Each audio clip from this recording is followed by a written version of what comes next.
Welcome everyone to today's LinkedIn Live. I'm Bruce Heckfeldt. I'm your host. I'm going to introduce our topic. I'm going to introduce our guests, and then we'll get into our conversation today.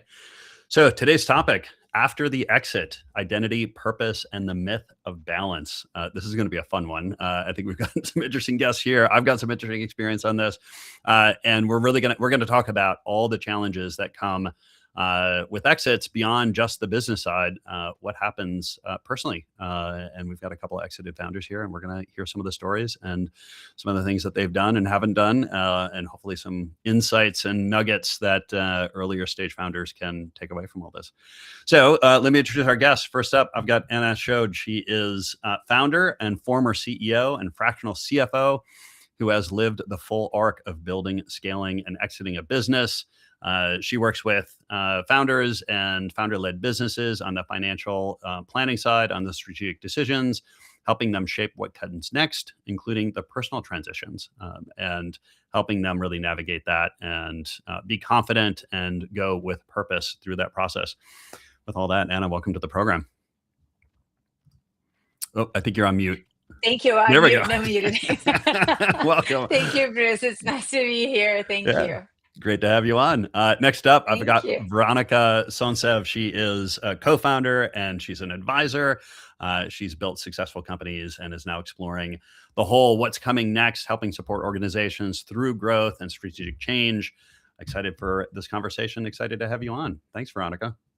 Thanks for having me, Bruce. It's a pleasure. Yeah, it's a pleasure to have you. So for our audience, before we get into our topic, so we're streaming both on LinkedIn and on YouTube.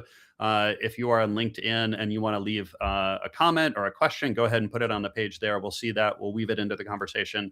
If you're on YouTube, I'm not watching the YouTube comments, so jump over to LinkedIn if you want to ask a question or put a comment there. If you are watching the replay on either platform, go ahead and leave a comment and question on the page there. We'll look at that the next, in the coming days and weeks, and we'll respond to any comments and questions that come up there. So even if you're watching the replay, go ahead and engage, and we'll pick it up and make sure to get back to you. So let's get into it. So I'd love to kind of just get a little take on your kind of the big challenge you found with kind of the exit process and any insights you have kind of personally around exits and what was kind of surprising for you. I'm always kind of curious what there are things people anticipate. They know they're going to be challenging. It's the challenges I didn't anticipate that I'm always curious about. So Veronica, let's start with you. Like, as you've kind of navigated this, what have been some of the challenges that have come up that you didn't expect? Challenges I didn't expect. You expect everything. Maybe because I have a cynical outlook, I expect only challenges. Yeah. No, I think, look, our exit was pretty smooth. When we were acquired, Commerce Next was acquired by Closer Still Media in the beginning of 2022. We had a 3-year earnout. To be honest, my biggest fear going into that is like I hadn't worked for anybody in 10 years. And I was afraid to become an employee again and have to like deal with management, have a boss, all of that stuff. But the way that Closer Still kind of runs their acquisitions, it's very much about like keeping the founders in the driver's seat. They intentionally try to keep the founders involved long term. We were essentially allowed to make all decisions except for hiring and financial decisions that were outside of our budget. So we set a budget annually, and anything within that budget we more or less spent freely. If it was outside the budget, we had to bring it back. And then the headcount. So it felt still, I would say the first 2 years felt like we were still largely running the business, and it was really great. The last year, they started wanting to integrate us with the systems. And I think for me, that's where I felt like the challenge and frustration, because that was kind of taking away from my job, which is to grow the business, and having to now like integrate with other enterprise systems that we didn't have to integrate with before. But they needed that for once they kind of were taking full control to be able to measure and manage everything up into their kind of larger organization. So I understand why it was required. But I'll tell you, like, I've worked for myself for a long time because I don't like those handcuffs. I like to move fast. And the minute you like put other systems on me that take more time to manage, it starts to kind of grind and get tedious. Yeah. I always say that founders are both unemployable and never want to retire. So it just puts you in a real bind in terms of what do you do next. Anna, let me hear your kind of take on this. Any big surprises for you in terms of post-exit? I think I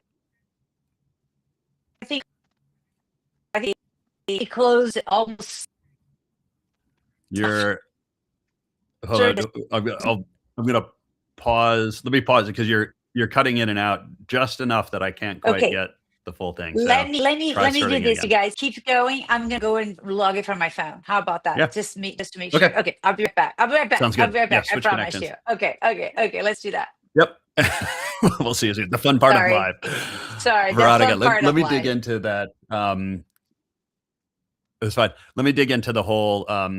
I guess when you sold and you knew you were going to be, you knew you were going to be staying on as CEO, and that was the whole like that. Was that your Not plan, or CEO, that happened co-founder. to We work? actually ran the company without like a true hierarchy. The three co-founders worked So as a basically, kept it in place. Now, was that yeah. when you looked to go to market, looked to sell? Was that one of your requirements, or that just happened to be how this deal worked, or were you prepared to step away from the business when you exited? We weren't actually like looking to sell. They approached us. They Okay. approached us in the middle of the pandemic. Uh-huh. And it might sound like the craziest thing ever, but even though it was the pandemic and we had like a huge dip in revenue because we had to move from doing in-person Okay. events to virtual events, we actually didn't want to sell because we had seen our trajectory Yeah. before the pandemic hit. We knew we were going to have a better year coming out of it, knew that we were keeping our audience engaged more than our competitors were, and felt like we would come out of the pandemic stronger than the Yeah. competition. And so we did the crazy thing of telling them no, um, and um, and then just kind of kept the relationship warm. And then after we did our kind of post pandemic conference, opened the conversation. We really liked Closer Still, and part of like I'll tell you, conferences are people based businesses. Yeah. Most of the time, they want the founders to stay on because while there's like tech enabled aspects of it, Hmm. it's not like you're buying software. Yeah. Like the people are so tied to the business. So there most of these types of deals are tied to some sort of earnout. And what we really liked about Closer Still was that um they were like, look, you're still going to be running the business. Yeah. This is the two in our contracts. That these are the two things that we have to have signed off on. Otherwise, you run it. And they stay true to that. Yeah. And like we weren't sure if that was going to be the case. We weren't sure if we would Yeah. have to have all these calls and all this management. You never And they know. didn't. Yeah. Yeah. I always say that when you sell your company, you're selling away the right for the other person to do whatever they want with it, including running into the ground if that's what they want to do. Yeah.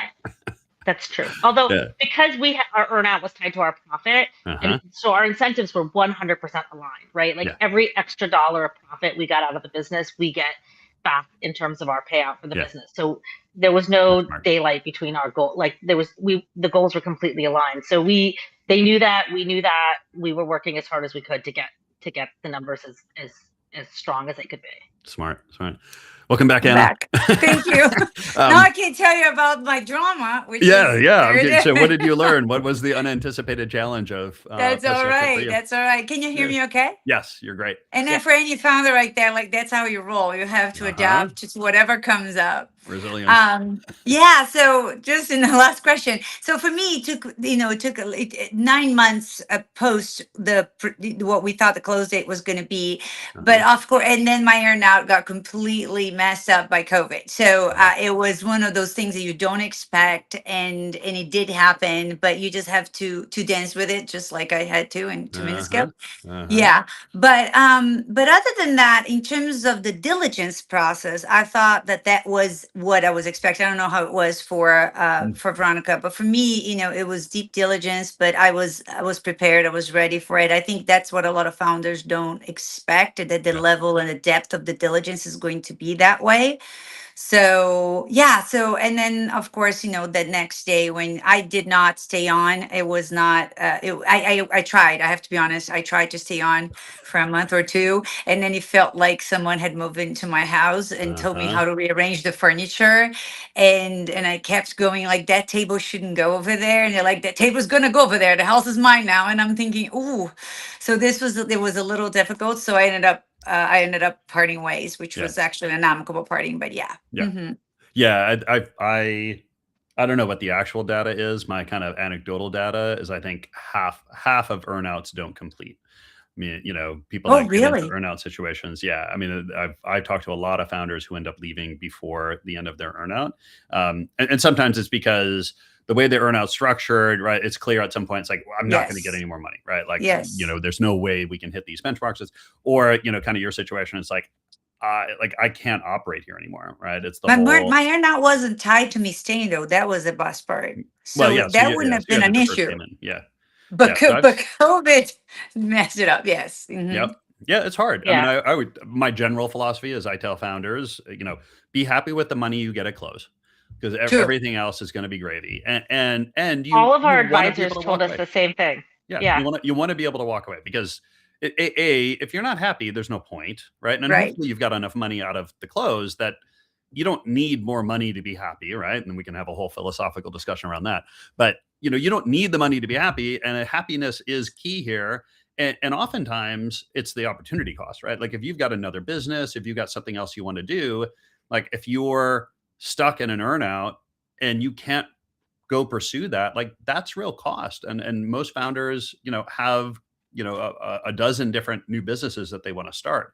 So that whole earnout process can be really dramatic. I'm curious, Yes, for sure. Veronica, on yours, when you did finally leave, because you had an earnout where you were kind of in control. When you finally left, what was the transition like for you? Like when you personally kind of how did that feel personally to kind of actually no longer be in the business, no longer be operational, onto something else? So technically, I haven't actually left the business because they kept us Ah, on as advisors. But I okay, will say, like, and I don't mean to just continue to give a bear hug to Closer Still, but they were really good. like an unusually good acquirer because everyone told us the same thing that Uh-huh. that founders leave, be happy with the money you get. And we backloaded it. We only had them buy 51% of the company, Ah, and we backloaded our earnout intentionally because we believed in the growth of the business. uh-huh. Um, and but they did something that was really smart that I would recommend to any acquirer. They brought someone in a year before we were leaving to run Uh-huh. the business, Ah, and they had her work with us. Um, and they paid for it. It didn't come out of our hmm, EBITDA. I think we paid for it slightly, like we paid yeah, a third and they paid 2/3. But we would have never hired someone yeah, of that senior because it would have hurt our earnings. But yeah. they knew they needed to have someone in the seat ready to go. They invested And in so it. they brought someone in, Kim Mancuso. She's excellent. She's running the business now and doing a great job. But it also made the last year a little easier for us Uh-huh. because it was kind of like, we were trying to put her in the driver's seat and put ourselves like as the training wheel, saying like, lean on us to do things, but you're in charge. You should be driving this ship. And then we'll be here if you have like helping, but you should be orchestrating everything so you understand what it's like to actually run the business. Yeah. And um, So it sounds like you I had think that was a had smart move. kind of a series of steps that incrementally got you less and less involved. I know for mine, I did a 6-month earnout, and I had a longer earnout, but it left after 6 months. But I remember the day that I actually left the company and realized how much structure I got from running the company, and kind of being left with this, like, kind of what should I do today kind of feeling, right? Like it was, let me get Anna back in here. Hold on. There she is. So I had this whole, for me, it was about structure. It was, I mean, like, what do I do today? What's my focus? And it took me about 3 months to kind of replan my life a little bit and figure out, okay, how do I create more structure and things? Because all the company stuff gave me routine and structure that I needed to be able to make decisions. And I'm Well, see, curious. because I had that transitional year, Yeah. I started creating some of that structure. I actually did. Anna led this great workshop, 50 pages with um, a group of Yeah. women who were kind of going through transition. But then, like, I also knew that I was planning to use this year to travel and reconnect with Hmm. friends and family. So I had all these trips that I Yeah. started planning and had them lined up.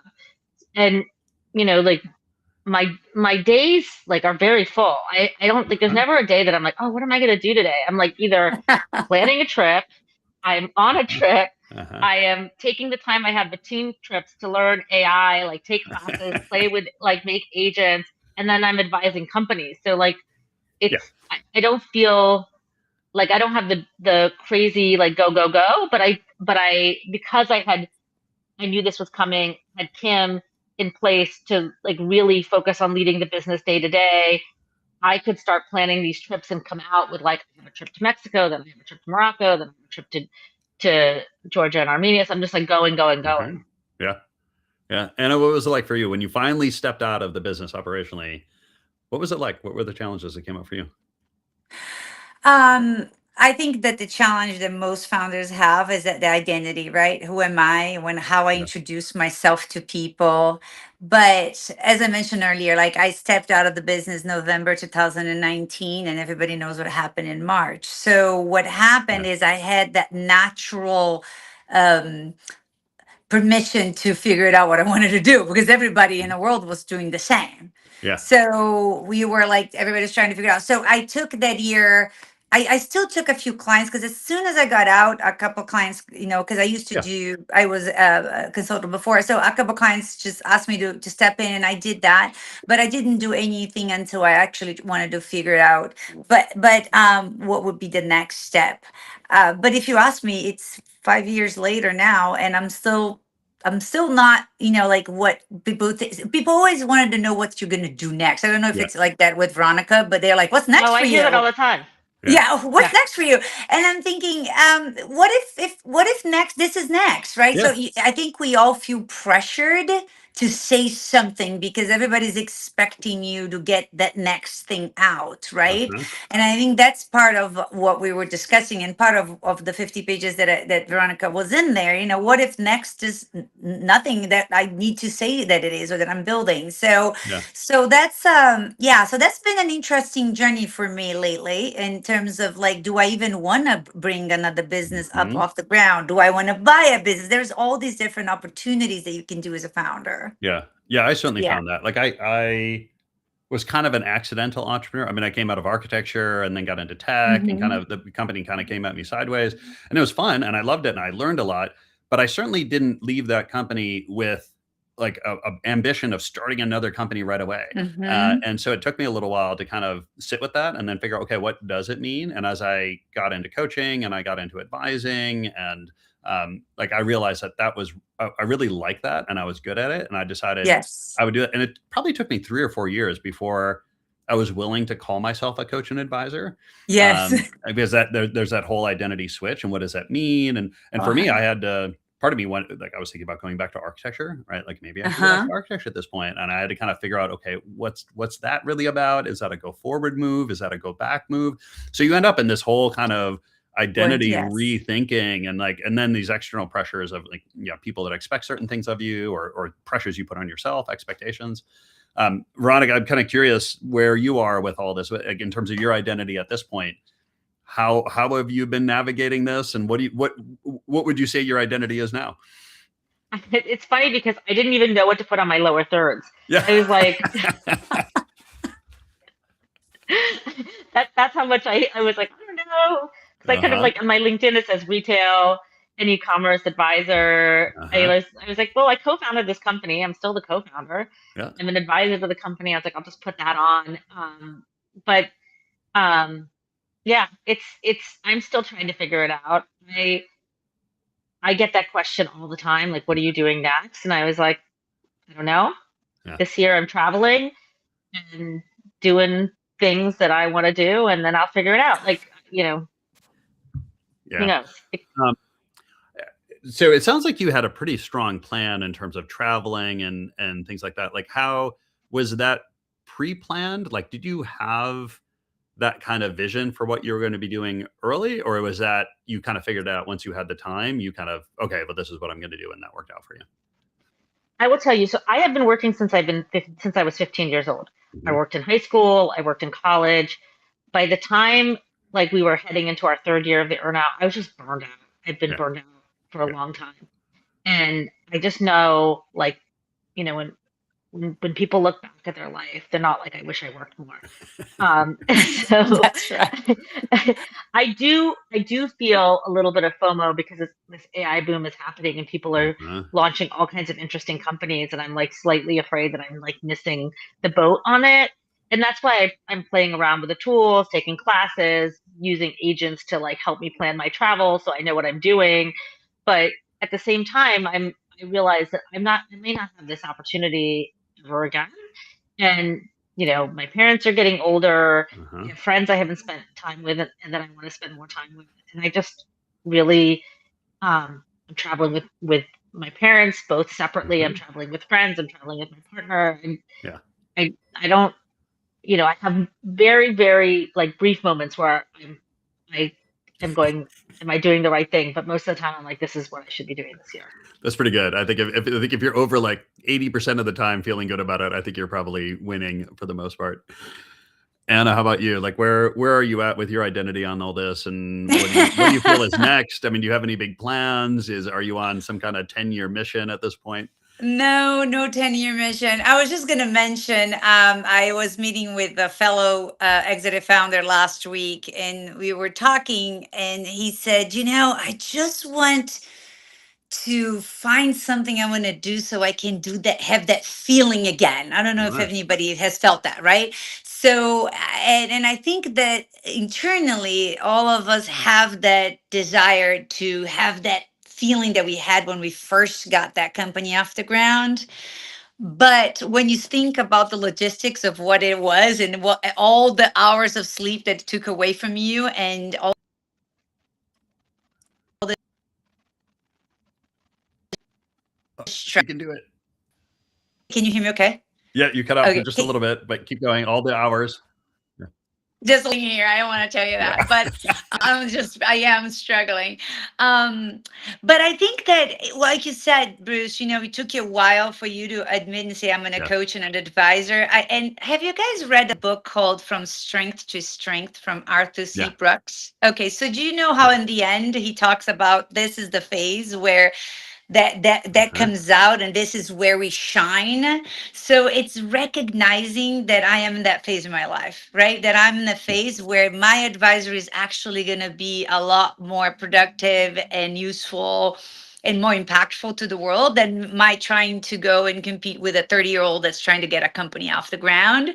So I think that's the identity shift that I've been working with and trying to find. It's that piece that I probably won't be going into the, like, let's just go and do it all over again. I don't think that that's going to be what I'm going to be doing. But I still have ideas of building a community. I have this big dream of building a community. And so that's what I'm trying to put my effort on right now. It will be a passion project, I'm pretty sure. But if that's what I got to leave behind, it's totally fine. Yeah, I get it. Yeah. Mm-hmm. So I'm curious what advice you would give or things, whether it's if you could go back and give advice to yourself, or if you're giving advice to a founder that's, kind of earlier in the process here, hasn't exited yet. And anything you wish you would have done differently, or you suggest people do in terms of preparing for some of this transaction, or some of the transition and transformation that happens as part of the transaction, from a more personal point of view. Veronica, is there anything you'd put on the table? I don't know. I think, like Anna said, she was all prepared for the diligence process. I have to tell you, I don't think we were prepared. I don't think we had an idea of like how much time that would take. And we've always like operated as a very lean company. So we, we're very much hands on keyboard. So when we were taking hours out of our day to like provide, financial analysis or look for some little contract that was not significant, but our acquirer really wanted to see, it was difficult, and it took a lot of time. I joke around that I lost, like, I normally wear reading glasses when I have to type, because I was like, I had to read these like 150-page contracts so many times. I just like, by the end of that, I was like, I need readers. I just can't even look at the screen anymore. It is tough. I always say it's like getting a root canal and a colonoscopy at the same time, right? It was brutal. And at some point, you're like, do I really want to do this? Like, this is like, but I luckily definitely that wanted for to throw us in the was towel. not a sign of like what was coming. That was just what was the process to get there. Yeah, I had a fun story, and I think I tell it in my book. I can't remember if I actually made it in the book at the end, but where I had one non-compete agreement that I couldn't find. Like it was just, I knew it was signed. I went through emails, I went through folders, and I ended up having to pay 10 grand to this person to sign the non-compete again so that I could close it, because it was, the buyers were like, we have to get this non-compete. Otherwise, like, yeah, it was just like, just a nightmare. And how about you? Like any advice that you give your earlier self or other founders that are early in this process? Yeah. So person, one professional. So I think doing is really, and you can't take it personal. I have to say, my actual CFO numbers are my thing. And every time they're like, my books are the cleanest you could ever have. And you have to be really patient on that. Like they are going to scrutinize everything. And similar to you, we had one email lost, and that one email would have almost cost us hundreds of thousands of dollars because of this one email that an attorney didn't send to the other attorney. It was, so you have to be prepared that there will be a lot of challenges on that. And I think on the personal side, it's having a non-attachment to what the outcome will be once you leave. Because once you leave, you can see a business that's completely different than what you envisioned. I've seen that happen a lot with friends where they had one vision, and it happened a little bit with me too, when you're like, this is not what I thought it was going to be. They butchered the brand. What are you doing? Why did you change that? And you just have to know that then it's in someone else's hands, and then you have to let that go, because it was your baby to begin with. It was your vision. And that's one thing I would probably let people know, that the outcome may not be what you wanted to be. So yeah. 100%. Yeah. The two other things I typically recommend to founders before they kind of get too far down, starting this exit process. One is we do a whole relationship mind map.